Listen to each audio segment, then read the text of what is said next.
Hello, my name is Andrew Thailenda, and my partner for this project is Diego Diaz Mendez, and the sustainable development goal we chose was number 2. The sustainable development goal that we decided to focus on was goal number 2, zero hunger. Estimates show that around 690 million people are hungry around the world. That's 8.9% of the world population. And if you notice over here on the side, we have a map from the UN Food and Agricultural Organization that shows the people that have been declared undernourished in 2017. Now, the thing about it being from 2017 is that these percentages have only gone up, and that is because of the COVID-19 pandemic. As we know, the COVID-19 pandemic stopped a lot of trade internationally, a lot of import and export stopped, meaning that places that rely mainly on imports for food have suddenly found it very difficult to find a sustainable source of food. Along with that is the problem of first world countries still continually hoarding food in their borders. Places like the USA have more than enough food to feed their population and a surplus, an insane amount of surplus. So the description of Sustainable Development Goal 2 is to end hunger, achieve food security and improve nutrition, and promote sustainable agriculture. As demonstrated in the graph, there has been a recent rise in food insecurity even prior to the pandemic. It has been a serious public concern for years.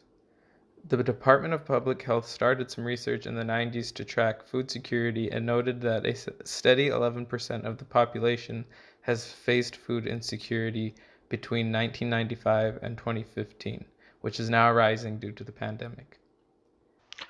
While the US may have a surplus of food, there are still a lot of people that go hungry in the United States, meaning that the best place to start with a project like this would be close to home. With that in mind, our problem statement is, due to the lack of sensible food insecurity assistance programs in the US, we are constantly forced with the task of finding ways to curb this issue of hunger. We must find ways to provide people with access to fresh food through affordable and streamlined agricultural systems that can feed a home or potentially a whole community from a backyard. This is our basic 3D rendering for what we imagine it would look like. The idea began with having something like an ice chest.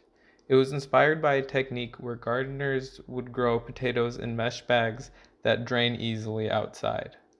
We wanted to be able to apply that idea and try to make it indoor friendly. We have planks to separate grow batches within the bins and holes in the planks for drainage in between layers.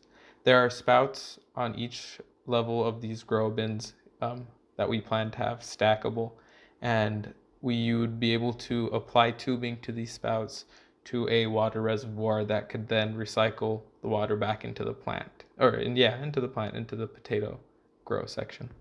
We believe this idea could be an easy way for people to grow a staple food at their homes. Why would it help? And why the potato?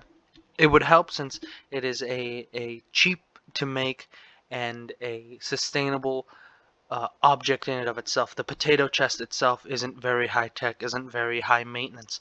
It's very easy to keep and it's very easy to make. Along with that, the potato itself is a very robust food. It can grow nearly anywhere. A lot of the times potatoes grow inside of the cabinet that they're kept in. This means that for people who aren't gardeners, it is very easy for them to be able to pick up and plant and grow a potato or a potato plant.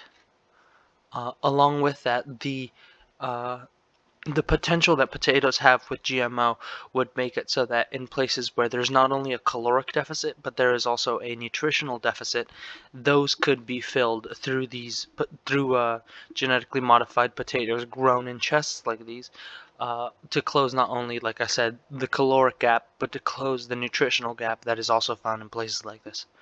Along with that, it would be a good way to feed a community of people, to have a group of people be responsible for their own food and be able to make it and to keep going with their lives. And that was our presentation. Thank you.